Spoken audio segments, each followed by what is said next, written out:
मेरे गोविंद का अवतरण हुआ, भगवान जी पधारे। लेकिन निवेदन करें, भगवान आते हैं कब? जब बुलाने वाला, जिसको भगवान की आवश्यकता है, उसका दिल हृदय पवित्र हो।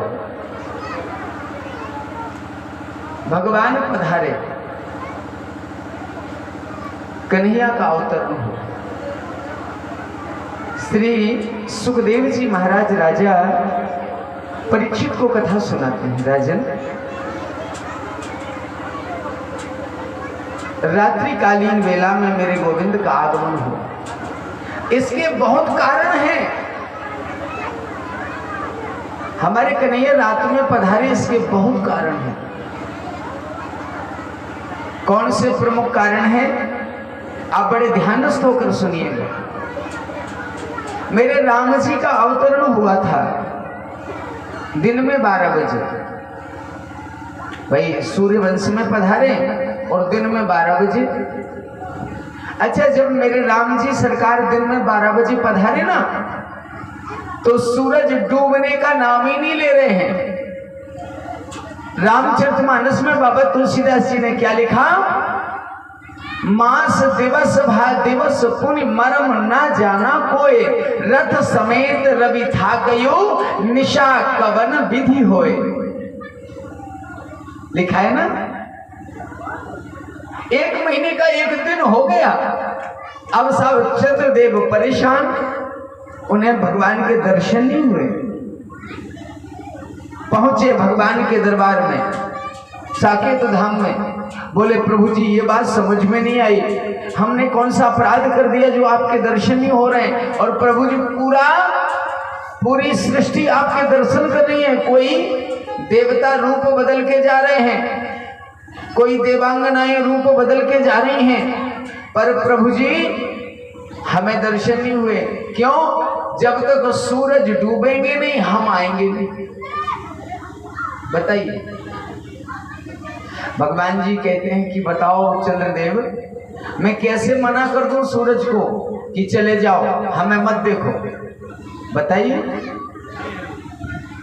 हाँ, एक जरूर है, जिस समय आज मैं सूर्य वंश में आया और सूर्य नारायण डूबने का नाम नहीं ले रहे हैं,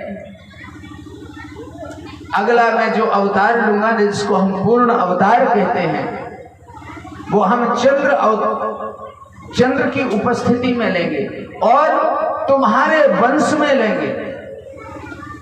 आज इसलिए भगवान रात्रि के 12 बजे पधारे। चंद्रदेव को वरदान दिया था, आश्वासन दिया था। एक कारण और था। दूसरा कारण क्या था?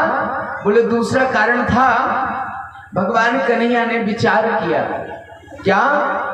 बोले देवकी के यहाँ संसार में लोग कहेंगे कि देवकी के गर्भ से भगवान पधारे। वैसे गर्भ से नहीं आए, पर देवकी को एहसास हुआ गर्भ का, और भगवान तो प्रत्यक्ष में पधारे, पर मैं देवकी हमारी माँ, यशोदा हमारा लालन पालन करेगी, वो भी मेरी माँ।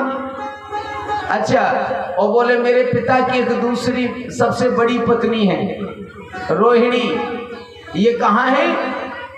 नंद यशोदा के यहाँ। कंस के डर के मारे वसुदेव की 6 पत्नियां, एक तो साथ में दी, 6 पत्नियां छुप छुप करके अपने किसी नाते रिश्तेदार के यहाँ रह रही थी, छुप के। रोहिणी भी रह रही थी कहाँ? नंद यशोदा के यहाँ। कन्हैया ने सोचा, अब बताओ, मैं देवकी मेरी माँ, यशोदा मेरी माँ, तो रोहिणी को मैं क्या दूं जो नंद यशोदा के यहाँ है? बोले चलो उनके नक्षत्र में हम जन्म ले लेते हैं। और रोहिणी नक्षत्र रात के 12 बजे रोहिणी नक्षत्र का द्वितीय प्रहर था, इसलिए रात में 12 बजे आए। ये बच्चे पानी तो पिलाएं पर बिना शोर के हैं। और भी कारण था रात में आने का। क्या? बोले रात में जहां भगवान का अवतरण हुआ जेल में, तो जेल से कहां जाना है? मथुरा से गोकुल। भगवान सोच रहे हैं अगर दिन में जाऊंगा तो गड़बड़ है। क्या? बोले दिन में तो 99.9% लोग जागते हैं, 1% लोग सोते हैं। तो हमें अपनी वैष्णवी माया का संचार अधिक करना पड़ेगा। रात में तो 99% लोग सोते हैं, 1% होता वो जागता है। कौन? आज जिसको नींद नहीं आ रही, अब जो चोरी के वहां समझ गया हूँ, चोरी की व्यवस्था हो तो 1% को तो हम सुला देंगे, क्यों ना हम रात में जाएं। इसलिए रात में पधारे। अच्छा, एक कारण और था रात में आने का। क्या कारण था?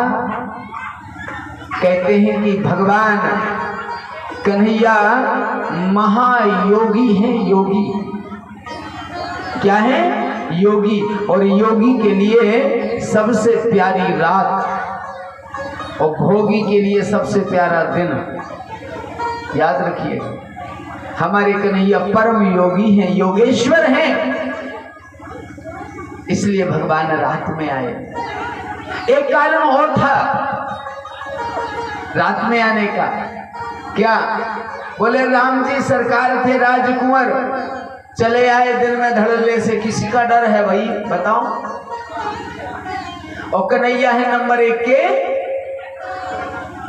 चोर, और चोरों का समय रात के 12 बजे। बस विनोद आनंद लीजिएगा। मेरे कन्हैया रात्रि में पधारे, और जैसे ही पधारे हथकड़ी बेड़ियां टूट गई, पहरेदार सो गए, दरवाजे खुल गए। अच्छा, जब वसुदेव लेकर के पहुंचे, रास्ते की बहुत विशाल घटनाएं घटी। पानी बरस रहा है, यमुना में प्रवेश किए। सोचा यमुना ने कि आज मैं भगवान के चरण वंदन कर लूं। ऊपर बढ़ने लगी, जैसे ही वसुदेव की छाती तक आई, एकाएक नीचे उतर गई। जब ये कथा चल रही थी तो सुखदेव जी महाराज से राजा परीक्षित ने प्रश्न कर दिया। क्या? बोले प्रभु जी एक बात समझ में नहीं आई। यमुना जी ऊपर आ रही थी भगवान के चरण वंदन करने या दर्शन करने, तो फिर नीचे क्यों चली गई? बोले उसके भी कई कारण हैं। कौन सा? बोले पहला कारण तो यह है कि यमुना कौन